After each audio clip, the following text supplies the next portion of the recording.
Hi hello అందరికీ నమస్కారం. Welcome to our channel. నేను ఆదిత్య. సాయి పల్లవి అనగానే మనకి మొట్టమొదటిగా గుర్తొచ్చేది బాడ్కవ్, బల్సిందారా, బొక్కలెరకొడతా అంటూ ఫిదా సినిమాలో తన న్యాచురల్ యాక్టింగ్తో, న్యాచురల్ డైలాగ్తో కుర్రకారు మొత్తాన్ని తన వైపు తిప్పుకుంది. ప్రస్తుతానికి ఈ అమ్మడికి సంబంధించినటువంటి ఒక వార్త నెట్టింట తెగ చక్కర్లు కొడుతుంది. ఫస్ట్ టైం ఈ అమ్మడు బాలీవుడ్లో ఒక రామాయణ అనే ఒక సినిమా చేయబోతుంది. అది కూడా రణబీర్ కపూర్తో జోడీ కట్టబోతుంది. ఈ సినిమాకి సంబంధించి అంశం ఒకటి ఇప్పుడు నెట్టింట చక్కర్లు కొడుతుంది. సో ఈ అమ్మడు ఈ సినిమాకి దాదాపుగా 50 కోట్ల రెమ్యునరేషన్ తీసుకోబోతుందంటూ ఒక వార్త అయితే వినిపిస్తుంది. మరి ఇదే గనక నిజమైతే సౌత్లో ఇప్పటి వరకు హయ్యెస్ట్ రెమ్యునరేషన్ తీసుకున్న లిస్టులో సాయి పల్లవి మొట్టమొదటి స్థానంలో ఉంటుంది. మరి ఈ అంశం గురించి మాట్లాడడానికి మనతో పాటు స్టూడియోలో ఉన్నారు ప్రముఖ సినీ క్రిటిక్ యజ్ఞమూర్తి గారు. సో సార్ని అడిగి తెలుసుకుందాం. సార్ నమస్కారం. సార్ నమస్తే ఆదిత్య. సార్, సాయి పల్లవి అనగానే తన న్యాచురల్ యాక్టింగ్తో, ఒక డిఫరెంట్ వాయిస్తో డైలాగులు అదరకొడుతూ ఉంటుంది. తన నటన గురించి మనం మాట్లాడుకోవాల్సిన అవసరమే లేదు. ఒక్కొక్క డిఫరెంట్ కాన్సెప్ట్ ఎంచుకొని అదరగొట్టేస్తుంది. ఫస్ట్ టైం ఈ అమ్మడు బాలీవుడ్లో యాక్ట్ చేయబోతుంది, అది కూడా రణబీర్ కపూర్కి జోడీగా. సో ఈ అమ్మడికి సంబంధించిన అంశం ఏదైనా ఉంది అంటే ఇప్పుడు బాలీవుడ్లో 50 కోట్ల రెమ్యునరేషన్ తీసుకోబోతుందంటూ ఒక వార్త వినిపిస్తుంది. నిజంగా సాయి పల్లవికి అంత రెమ్యునరేషన్ అక్కడ ఇస్తారా? ఒకవేళ ఇస్తే మాత్రం సాయి పల్లవి ఇప్పుడు సౌత్లో టాప్ 1లోకి వెళ్ళిపోతుంది రెమ్యునరేషన్ పరంగా. సో మరి ఇందులో ఎంతవరకు వాస్తవం ఉండొచ్చు? రామాయణ అనేది నిజంగా చాలా ప్రతిష్టాత్మకమైనటువంటి సినిమాగా చెప్పుకోవాలి. లాస్ట్ ఇయర్ ఏదైతే వచ్చిందో ఆదిపురుష్ అనేది చాలా తీవ్రంగా నిరాశపరిచింది. దాని ఒక అంటే ఇప్పుడు నేటి తరాన్ని దృష్టిలో పెట్టుకొని కొన్ని ఆ క్యారెక్టర్స్ని కామిక్ క్యారెక్టర్స్గా మార్చేసి హెయిర్ స్టైల్ అంటే వాటి మొత్తం ఆహారం కానివ్వండి, సో టోటల్గా ఒక డిఫరెంట్ థీమ్ తోటి దాన్ని ఓం రౌత్ రూపొందించాడు. కాకపోతే అది మిస్ఫైర్ అయింది అది. సో వాళ్ళు ఏమాత్రం ఎక్స్పెక్ట్ చేయని రీతిలో దానికి వచ్చినటువంటి విమర్శలు కానివ్వండి, అలాగే బాక్స్ ఆఫీస్ దగ్గర అది నిరాదరణ పొందడం కానీ, ఇది రామాయణాన్ని మనం చూపించాలి అంటే ఏ రామాయణంతో అయితే విమర్శలు పాలయ్యారో అదే రామాయణాన్ని ఒక మంచిగా ప్రజెంట్ చేసి, ఏదైతే వాల్మీకి రామాయణం ఆధారం ఏదైతే ఉందో రామాయణానికి, దాన్ని బేస్ చేసుకొని సినిమా తీయాలి అని నితీష్ తివారీ అతను సంకల్పించడం. సో తను ఆల్రెడీ బాలీవుడ్లో చాలా పేరు పొందినటువంటి డైరెక్టర్. సో అందులో రాముడిగా రణబీర్ కపూర్ని తను ఎంచుకోవటం, ఆ రాముడు పాత్రకి ఆయనైతే చాలా బాగుంటాడు అని చెప్పేసి, అంటే యాక్సెప్టబిలిటీ అనేది ఎక్కువగా ఉంటుంది రణబీర్ కపూర్కి అని తను భావించాడు.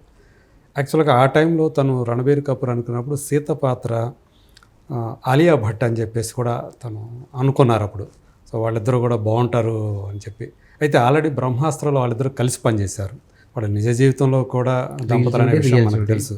సో బ్రహ్మాస్త్రాలు కూడా ఆల్రెడీ చేయడంతో సో మళ్ళీ అలియా భట్ కాకుండా ఇంకొక ఆర్టిస్ట్ అయితే బాగుంటుంది, కరెక్ట్గా ఆ ఈమె సీత పాత్ర చేస్తే కరెక్ట్ ఈ పాత్రకి అని ఎవరైతే జనామోదం ఎక్కువగా ఉంటుందో అలాంటి ఆర్టిస్ట్ కోసం వాళ్ళు వెతికి చివరికి అంటే వాళ్ళు సౌత్ వాళ్ళైతే కరెక్ట్గా ఫీచర్స్ ఉంటాయని వాళ్ళు అనుకున్నారు. ఎందుకంటే ఆదిపురుషులో కృతి సనన్ తీసుకున్నప్పుడు రాముడిగా ప్రభాస్ చాలా బాగున్నాడు, కానీ సీతగా కృతి సనన్ సరిపోలేదు సీత పాత్రకి అనేది చాలా ఎక్కువ మంది వ్యక్తం చేసినటువంటి అభిప్రాయం.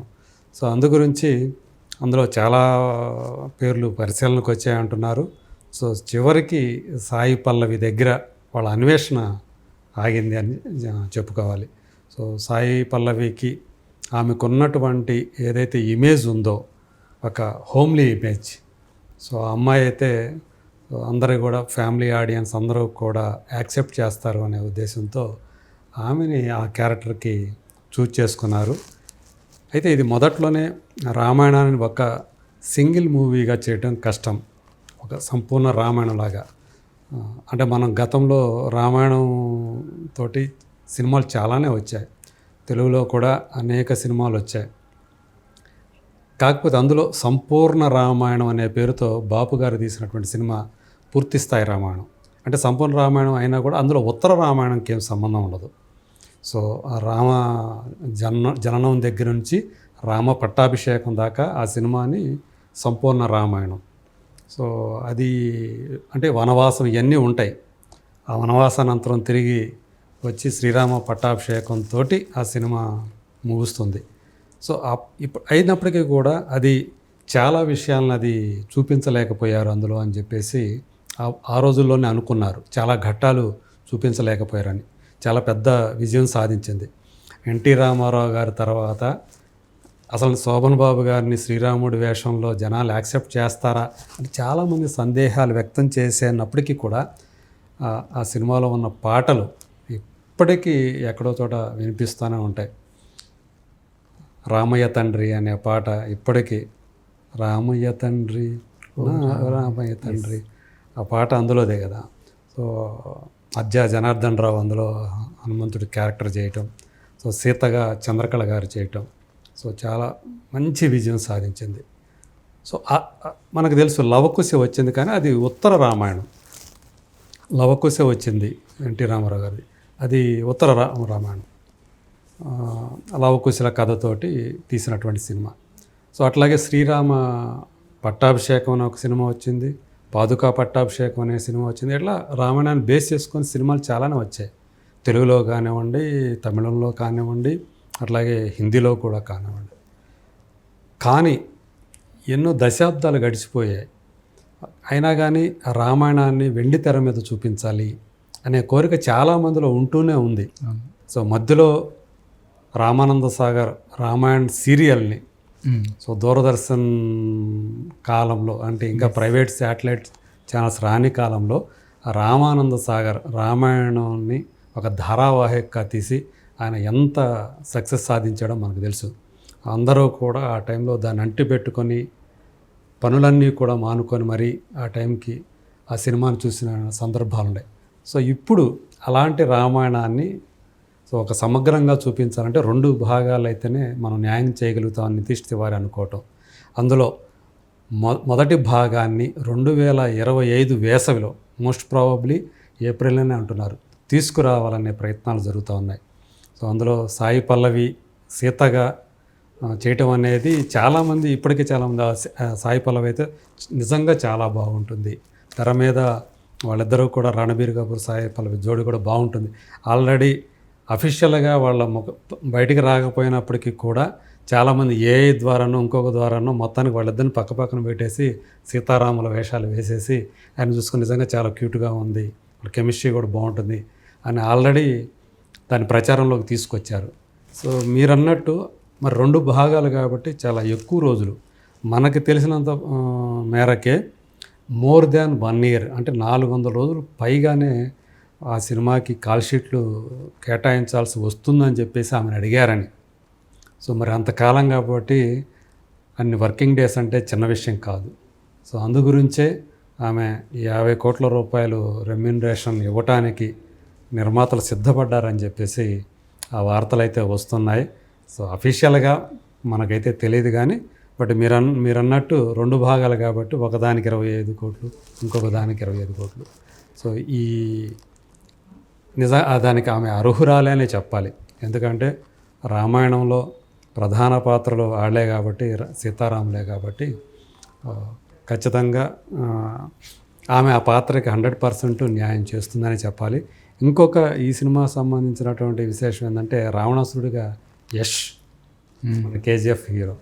సో అందులో తనకు కూడా నిర్మాతగా ఒక పార్ట్నర్గా వ్యవహరిస్తున్నాడు అనేది కూడా బయటకు వచ్చింది మనకి. సో ఆయన అందులో ఫైనాన్షియల్గా ఒక కంట్రిబ్యూట్ చేస్తున్నాడు.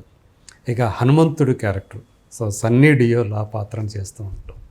సో దాంతో ఆ సినిమాకి ఎనలేనటువంటి క్రేజ్ హైప్ వచ్చాయని చెప్పాలి. సో ఈరోజు యాక్చువల్గా మొన్న జాతీయ చలనచిత్ర అవార్డు ప్రకటించినప్పుడు నిత్యామేనానికి ఉత్తమ నటి అన్నప్పుడు చాలామంది సాయి పల్లవి అభిమానులు డిసప్పాయింట్మెంట్ గురయ్యారు. ఎందుకంటే 2002లో వచ్చినటువంటి గార్గి సినిమా అవి అప్పుడు సెన్సార్ అయినటువంటి సినిమాలకు సంబంధించే కాబట్టి సో గార్గిలో ఆమె పర్ఫార్మెన్స్ ఖచ్చితంగా ఆమెకు నేషనల్ అవార్డు రావాలి, ఆ స్థాయి పర్ఫార్మెన్స్ అందులో ఉంది అని చాలామంది ఆశించారు. అయితే నిత్యామేనన్కి రావటం కూడా చాలామందిని హర్షించారు. ఎందుకంటే ఇంకెవరన్నా అయితే మరీ ఎక్కువ విమర్శలు వచ్చాయేమో. సో అందులో కూడా తిరుచిత్రాంబళంలో ఆమె క్యారెక్టర్ పోర్ట్రే ఏదైతే చేసిందో దానికి కూడా అందరి ప్రశంసలు లభించాయి కాబట్టి కొంతవరకు సాటిస్ఫై అయ్యారని చెప్పాలి. సో ఏదేమైనా త్వరలో ఆమె తండేల్ అనే సినిమాతో నాగచైతన్య పక్కన కనిపించబోతున్నారు. సాయి పల్లవి వెండి తెర మీద సీతగా దేశవ్యాప్తంగా, అంటే దేశవ్యాప్తం కూడా కాదు నేను అనుకోవడం, అది గ్లోబల్ ఫిల్మ్గా రిలీజ్ అయ్యే అవకాశాలు చాలా ఎక్కువగా ఉన్నాయి. ఖచ్చితంగా గ్లోబల్ స్థాయిలో సీతగా సాయి పల్లవికి అమితమైనటువంటి కీర్తి ప్రతిష్టలు సంపాదించుకుంటుందామె అని చెప్పేసి నేనైతే నమ్ముతున్నాను. Thank you sir. Thank you.